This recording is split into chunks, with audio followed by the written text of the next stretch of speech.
हम सब माइथोलॉजी पे विश्वास करते हैं, कोई बहुत कम तो कोई बहुत ज्यादा। तो स्टार प्लस पे महाभारत आती थी 2013 में, तो 3 बार तो मैं उसे बहुत पहले देख चुकी हूँ। तो कल ही मैंने वो चौथी बार देखकर खत्म की है, और बिलीव मी, मैंने उसे जितनी बार देखा है मैंने हमेशा कुछ नया सीखा है। अगर आप पहले से समझते हैं तो ये बहुत ही ज्यादा अच्छी बात है, क्योंकि इस जनरेशन का महाभारत से सीखना और समझना बहुत बड़ी बात होती है। हम सब इस चीज से भली भांति परिचित है कि रणभूमि में युद्ध होने से पहले अर्जुन बहुत चिंतित होता है। अर्जुन के मन में विध्वंस को लेकर बहुत से सवाल होते हैं, तो श्री कृष्ण कर अपने योग माया से सब कुछ रोक देते हैं। श्रीमद् भगवद गीता का 18 अध्यायों का ज्ञान देते हैं अर्जुन को। तो मैं आपको सरल शब्दों में बताऊंगी। 18 अध्यायों को 6 अध्यायों में बांटकर 3 भागों में विभाजित किया गया। पहला भाग सांख्य योग का ज्ञान, जो कि 6 अध्यायों का था। दूसरा कर्म योग का ज्ञान, और तीसरा भक्ति योग का ज्ञान। तीनों भागों का विस्तृत ज्ञान था, मैं आपको सारांश देकर बताऊंगी। तो चलिए शुरू करते हैं। पहला भाग है सांख्य योग का ज्ञान, जिसका अर्थ है आत्मा और शरीर ये दोनों भिन्न है। तो श्री कृष्ण कहते हैं ये संसार क्या है, मानव, दानव, पशु पक्षी, पेड़ पौधे, वृक्ष आदि, ये सब कैसे बनते हैं, कैसे जीते हैं, इनकी मृत्यु कैसे होती है और मृत्यु के पश्चात इनका क्या होता है। इसी रहस्य का रहस्य जानना सांख्य योग का ज्ञान कहलाता है। शरीर का निर्माण 5 महाभूतों से मिलकर होता है।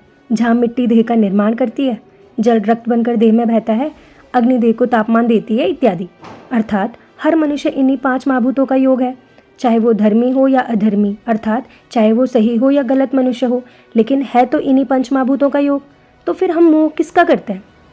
आपस में संबंध रखते हैं, मोह रखते हैं, तो हम किसका मोह करते हैं? इसी मिट्टी का? नहीं।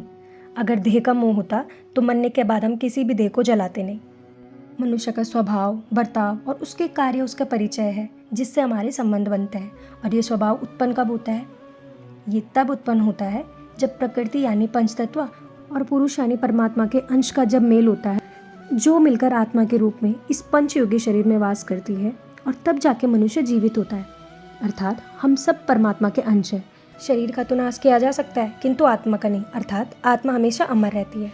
किंतु जब आत्मा को शरीर में आने के बाद मोह तथा अंधकार घेर लेता है, तो आत्मा भटक जाती है और बार बार एक शरीर के नाश के बाद दूसरे शरीर का ग्रहण करती है, तब तक जब तक वह मोह निद्रा से जागृत होकर स्वयं को परमात्मा का अंश नहीं जान लेती।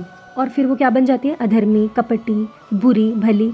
इसीलिए तो हम किसी मनुष्य को बुरा या भला कहते हैं। तो महाभारत के युद्ध में अंत में जब दुर्योधन, उसके 99 भाई और शकुनी को दंड मिला, तो उनके शरीर का तो नाश हो गया, लेकिन उनकी आत्मा को विस्मरण हो गया कि वो परमात्मा का अंश है। तो उसने फिर दोबारा शरीर का ग्रहण नहीं किया, और इसी को सांख्य योग का ज्ञान कहते हैं। Let's move to part 2।